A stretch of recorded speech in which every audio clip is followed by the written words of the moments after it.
Pour la première fois depuis plus de 160 vidéos, j'ai retiré la vidéo que j'avais faite sur Éric Zemmour. Les autres vidéos retirées avaient été retirées par la censure de YouTube. Celle d'Éric Zemmour a été retirée par ma volonté parce que j'ai modifié quelque peu, il n'y a que les imbéciles qui ne changent pas d'avis, ma position sur le journaliste et peut-être demain président de la République, Éric Zemmour. Alors pas parce qu'il sera président de la République, hein, c'est pas pour cirer les bottes de quiconque, mais parce que je constate qu'il y a une véritable panique dans les milieux journalistiques, dans les milieux judiciaires, dans les milieux associatifs, dans les milieux politiques, déferlement de haine totale à l'encontre d'Éric Zemmour, ce qui me réjouit au plus haut point. Non qu'Éric Zemmour soit l'objet d'invectives et d'azanies, mais parce que la classe politique simplement panique à l'idée qu'il puisse l'emporter. Il a des capacités intellectuelles qui lui permettent effectivement de gagner une élection présidentielle, bien plus bêtes que lui l'ont emporté, et puis il y a un soutien populaire indéniable sur sa personne. Il a commencé à 3% d'intention de vote, alors qu'il n'est pas candidat. Aujourd'hui, il est à 10% d'intention de vote, alors, je répète, qu'il n'est pas candidat. Donc il y a une véritable panique à bord, ce qui me réjouit au plus haut point. J'ai entendu Patrick Cohen sur France 5 expliquer que la remigration proposée par Éric Zemmour et ses soutiens, c'était une déportation.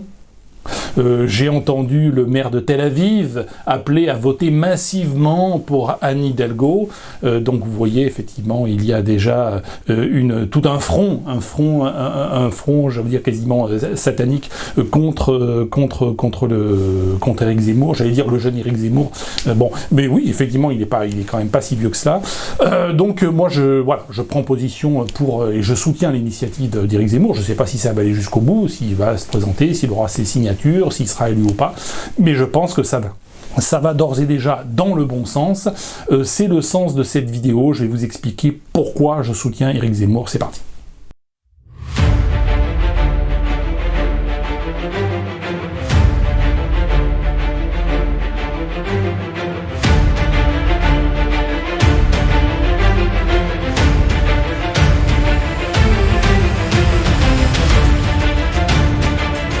Tout d'abord, abordons les sujets qui fâchent.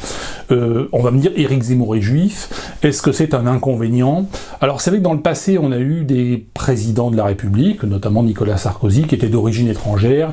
Il expliquait qu'il était issu des chiottes de Salonique ou de Budapest ou de je ne sais où, qu'il était un sang mêlé. Il a fait campagne en disant « je suis un sang mêlé, je suis un métèque, avec ma gueule de métèque, de juif errant, de pâtre grec ». C'était un peu l'antienne de Nicolas Sarkozy. Ça l'a pas empêché d'être élu assez triomphalement. Les Français sont assez indifférents à cela. On a eu dans le passé aussi quelqu'un comme on va dire Emmanuel Macron, qui a été accusé d'homosexualité, et qui a été élu lui aussi assez largement, assez triomphalement. Je pense que l'origine ou la nature de la personne n'entre pas tellement en ligne de compte lorsqu'il s'agit d'une élection présidentielle. On élit un magistrat, quelqu'un qui va devoir trancher des questions essentielles, des questions d'abord de défense nationale. Je vais y revenir. Je pense que l'origine de la personne n'est pas un inconvénient. Le fait qu'il soit effectivement de confession israélite, est-ce que ça peut avoir un impact sur la politique franco-israélienne? Vous savez, la politique d'Israël n'attend rien de ce qui peut se passer à Paris, ni même à Washington. On l'a vu avec la présidence Trump. Trump était à Tel Aviv et à Jérusalem une semaine sur deux.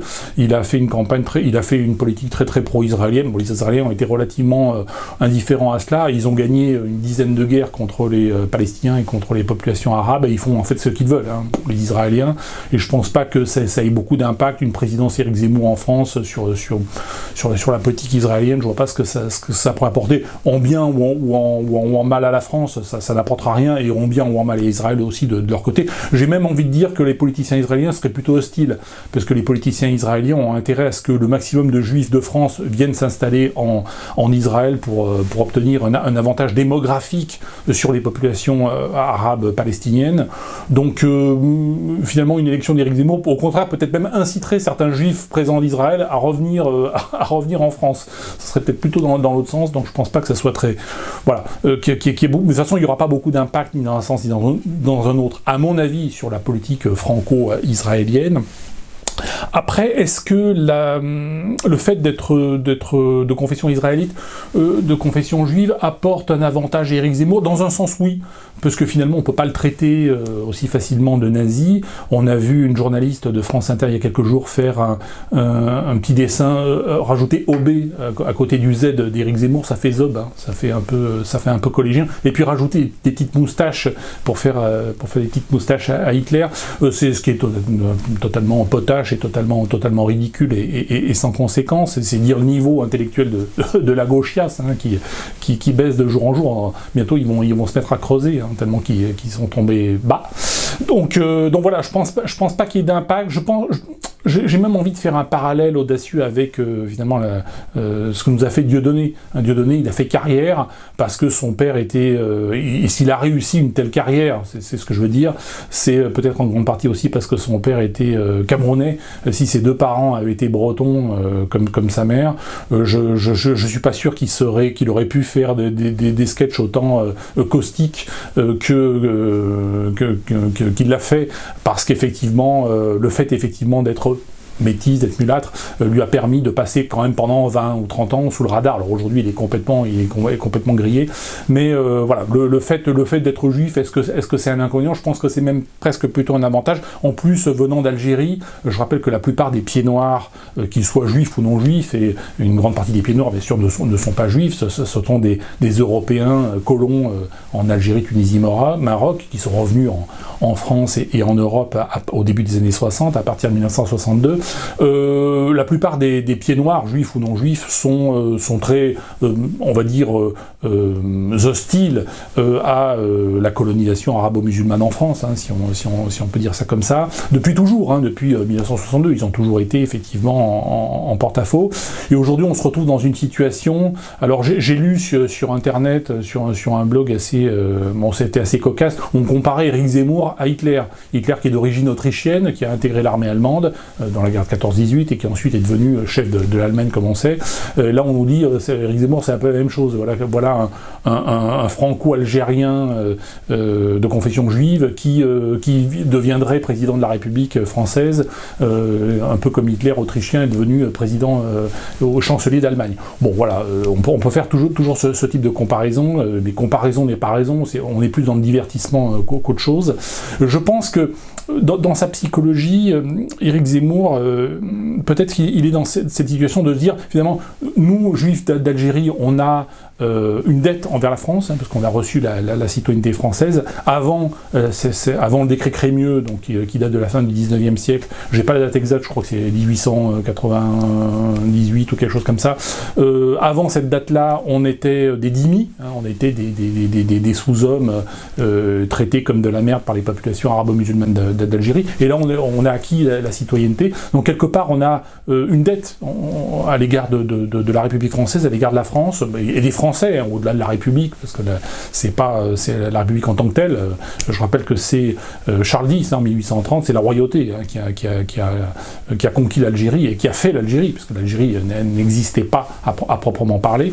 C'était une terre qui avait la suzeraineté turque, voilà, et qui était un lieu, on va dire le centre névralgique de la piraterie en Méditerranée, hein, pour faire vite, et on est intervenu pour mettre un terme à la piraterie. Au départ, c'est une opération qui se concentrait sur la ville d'Alger, et ensuite qui s'est étendue progressivement à l'ensemble du territoire algérien.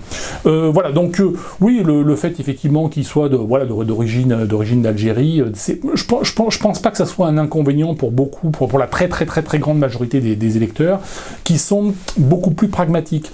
Qu'est-ce que peut apporter une présidence Zemmour s'il devait l'emporter ? Sans parler de très grandes réformes, je pense qu'il peut apporter trois choses. D'abord, une purge dans le domaine de la justice. On voit très bien qu'un certain nombre de magistrats, je rappelle que les magistrats peuvent être révoqués, hein, comme tout fonctionnaire. Alors après, tout va dépendre de qui sera Premier ministre de Zemmour, bon voilà, mais le Premier ministre peut effectivement révoquer de la fonction publique tous les fonctionnaires, et à commencer y compris par un certain nombre de magistrats, des magistrats qui n'appliquent pas la loi, qui violent la loi, et qui permettent notamment l'immigration-invasion. Donc je pense qu'il peut y avoir une purge dans le sens de la justice, et je pense que ça peut être tout à fait une bonne chose pour le pays.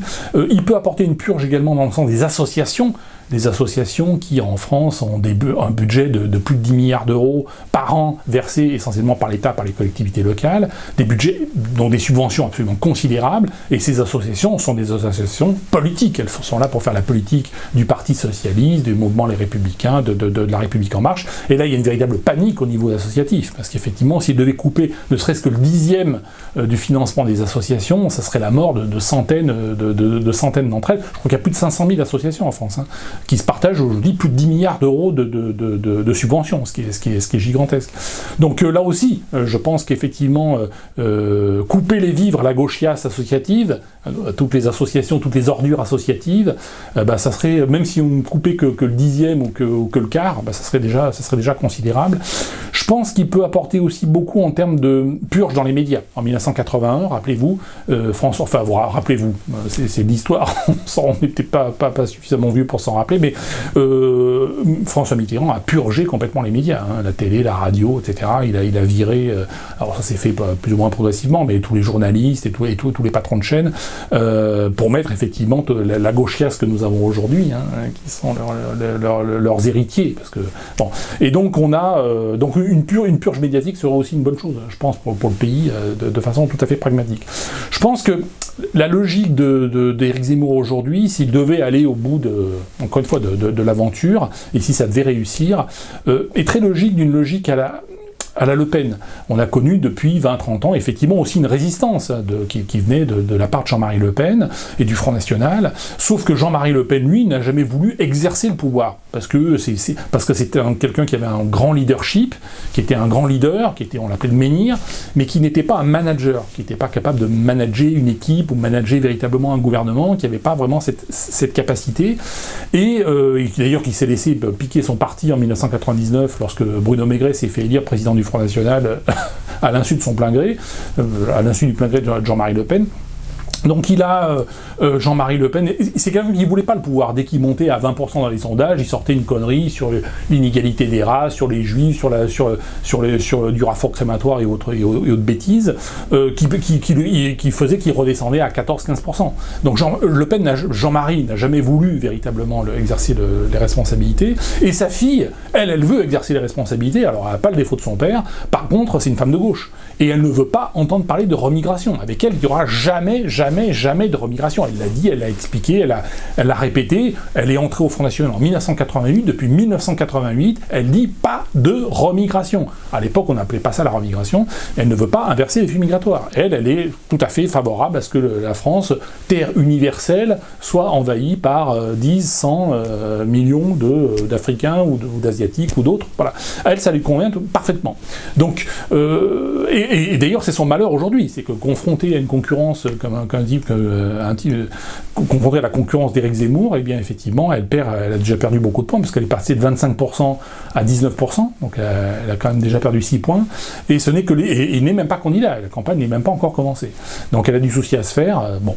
Donc voilà, moi j'appelle pas spécialement à voter pour les uns et les autres, chacun fait ce qu'il veut, mais voilà, j'analyse la situation dans ce sens. Après, je pense que Éric Zemmour, s'il veut réussir, il doit effectivement être clair sur le fond, et dire voilà, je veux la remigration, et la remigration d'ailleurs c'est pas ce que dit Patrick Cohen, ça n'est pas la déportation, on ne déporte personne dans des wagons à bestiaux, c'est simplement le fait déjà de couper le robinet, à subvention. Les étrangers qui viennent en France aujourd'hui, ils veulent un logement gratuit, et ils l'obtiennent, ils veulent du RSA, et ils l'obtiennent, ils veulent des allocations familiales, et ils les obtiennent, ils veulent l'école gratuite, et ils l'obtiennent, ils veulent la santé gratuite, la CMU, et ils l'obtiennent. S'ils vont dans n'importe quel autre pays d'Europe, surtout les pays d'Europe par exemple orientale, ils vont en Pologne, tout ça n'existe pas. C'est pour ça qu'ils vont pas en Pologne et qu'ils viennent en France. C'est aussi simple que ça. Les gens, ce sont des parasites planétaires.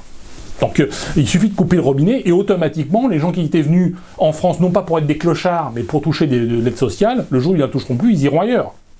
C'est aussi simple que ça. La remigration, c'est déjà à 99%, c'est économique. Après, je dis pas que la remigration, ça sera pas un peu de reconduite à la frontière, mais à 99% des cas, c'est une question économique. Les gens viennent pour des raisons économiques et partiront le jour où la situation économique ne leur permettra plus de rester. Ils ne sont pas venus en Europe pour être des clochards et dormir sous les ponts. Bon, donc ça c'est un point. Et puis, je pense qu'il doit aussi, sur le fond, insister et prendre en compte la révolte et la désespérance des Français sur les questions économiques, et la désespérance des Gilets jaunes, c'est abolir la répression fiscale et réglementaire. On le voit effectivement avec le Covid, mais pas seulement. Les taxes carbone, aujourd'hui le passeport sanitaire, demain le passeport climatique. On aura un passeport climatique, on ne pourra plus circuler en voiture ou en train si vous n'avez pas votre passeport, si vous ne justifiez pas que vous n'avez pas consommé tant de kilos de carbone. C'est à l'étude, c'est dans le tube. En 2022, c'est ce qu'ils vont nous imposer. Après les présidentielles, il y aura un passeport, climatique, il y aura un passeport carbone. Donc la répression va se poursuivre. Donc je pense qu'il doit, à mon avis, pour réussir, dire je vais et je veux la remigration, et je vais et je veux abolir la répression fiscale et réglementaire.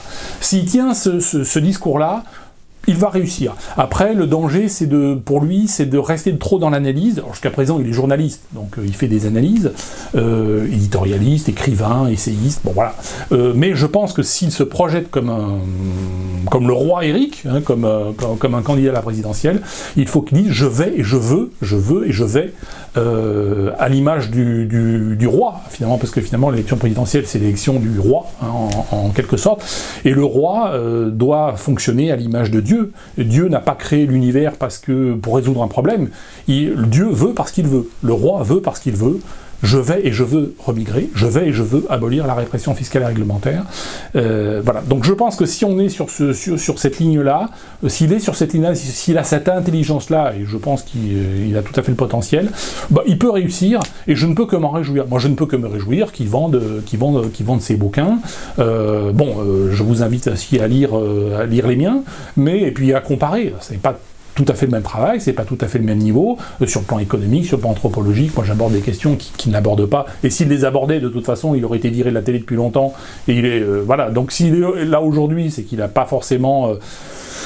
c'est qu'il a une approche plus grand public que la mienne, donc mais il faut tout lire. Lisez son bouquin, son dernier bouquin, je ne l'ai pas encore lu, parce qu'il vient juste de sortir, je ne l'ai pas encore reçu. Donc lisez, comparez, et puis soutenez-le. Je pense que moi je le soutiens, je soutiens en tout cas cette initiative. De même que je déplore lorsque vous avez des personnes comme Rissen qui sont persécutées, des écrivains ou Soral ou d'autres. Je suis le premier effectivement à déplorer effectivement ces persécutions et à soutenir les persécutés. Autant je soutiens aussi les bonnes initiatives et les bonnes nouvelles. Et je pense qu'effectivement la candidature probable d'Éric Zemmour à l'élection présidentielle, je pense que c'est une bonne nouvelle. Je pense que ça fait avancer les choses, même s'il ne réalise pas tout, même s'il ne fait pas que la moitié du quart de ce qu'il dit. Déjà, même le dixième de ce qu'il propose, déjà ça serait considérable, et ça permet de faire avancer les choses. On l'a vu lors de la présidence Trump aux États-Unis. C'est un point très important. On a dit ça a servi à rien pendant 4 ans. Ça n'a pas servi à rien parce qu'il a changé. Il a nommé un très très grand nombre de juges fédéraux et il a supprimer un très grand nombre de subventions, il a subventionné aussi d'autres organisations plus droitistes, qui fait qu'aujourd'hui elles sont très très actives, et donc ça n'a pas servi à rien, ça ne sert jamais à rien, même si effectivement on ne résout pas forcément tous les problèmes. Nous allons vers un armageddon de toute façon économique et financier, on va vers un écroulement général de la social-démocratie. Là il y aura un vrai big reset et une vraie remise à zéro, mais toutes les initiatives en attendant qui permettent de faire avancer la noble cause qui est la nôtre, elles sont bonnes à prendre, et moi je les soutiens, voilà, comme je soutiendrai peut-être demain d'autres initiatives, si d'autres initiatives apparaissent. Il faut être pragmatique, il faut être souple, il faut être imprévisible aussi dans le combat que nous menons contre SAS, contre ce qu'on appelle Soros, Attali, Schwab, toute la fine équipe mondialiste et satanique. Voilà, donc le combat continue, merci à toutes et à tous, et je vous dis à bientôt.